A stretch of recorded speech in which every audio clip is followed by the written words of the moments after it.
കോൺഗ്രസിന്റെ ആഭ്യന്തര കാര്യങ്ങളിൽ മുസ്ലിം ലീഗ് ഇടപെടേണ്ട കാര്യമില്ല എന്ന് മാത്യു കുഴൽനാടൻ്റെ ഒരു പരാമർശമുണ്ടായിരുന്നു. അതേ തുടർന്ന് ഈ മുസ്ലിം ലീഗുകാർ മാത്യു കുഴൽനാടിനെ പിന്തുണച്ചു കൊണ്ടുവച്ച ഫ്ലെക്സ് ബോർഡ് അവർ തന്നെ കത്തിച്ചു കളഞ്ഞു.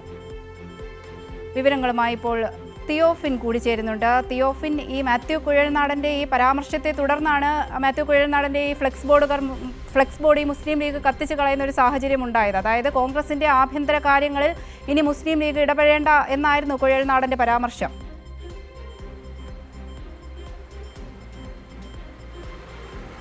അവധിക തീർച്ചയായും, അതായത് മുസ്ലിം ലീഗിനെതിരായി മാത്യു കുഴൽനാട് നടത്തിയ ആ പരാമർശം, അതിന് പിന്നാലെയാണ് മുസ്ലിം ലീഗ് പ്രവർത്തകർ മൂവാറ്റുപുഴയിൽ ഈ ഫ്ലെക്സ് ബോർഡുകൾ കത്തിച്ചു കളഞ്ഞത്. UDF-ന് ഐക്യദാർഢ്യം പ്രഖ്യാപിച്ചുകൊണ്ട് നടത്തിയ അഭിവാദ്യം അർപ്പിച്ചുകൊണ്ട് വെച്ചിരുന്ന ഫ്ലെക്സ് ബോർഡുകളാണ്. അതിൽ മാത്യു കുഴൽനാടൻ്റെയും മറ്റ് UDF നേതാക്കളുടെയും ചിത്രങ്ങളുണ്ടായിരുന്നു. ഇതിൽ നിന്ന് ഈ മാത്യു കുഴൽനാടൻ്റെ ചിത്രം മാത്രം വെട്ടിയെടുത്താണ് തീ കത്തിച്ചു കളഞ്ഞത്. മൂവാറ്റുപുഴ മണ്ഡലത്തിലെ ആയവന പഞ്ചായത്തിലാണ് സംഭവം. അവിടെ പുന്നമറ്റം എന്ന സ്ഥലത്ത് ലീഗ് പ്രവർത്തകർ സ്ഥാപിച്ചിരുന്ന ഫ്ലെക്സ് ബോർഡുകളാണ് അവർ തന്നെ ഈ മാത്യു കുഴൽനാടൻ്റെ ചിത്രം വെട്ടിയെടുത്ത് നീക്കിയ ശേഷം ഈ കുഴൽനാടൻ്റെ ചിത്രമാണ് തീ വെച്ച് നശിപ്പിച്ചത്.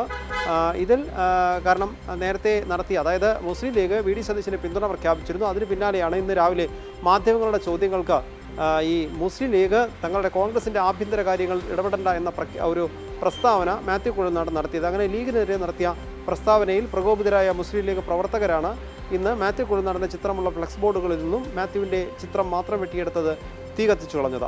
വൈകുന്നേരം 4 മണിയോടുകൂടിയായിരുന്നു സംഭവം ഉണ്ടായത്. അവന്തിക. ശരി, തിയോഫിനാണ് വിവരങ്ങൾ നൽകിയത്.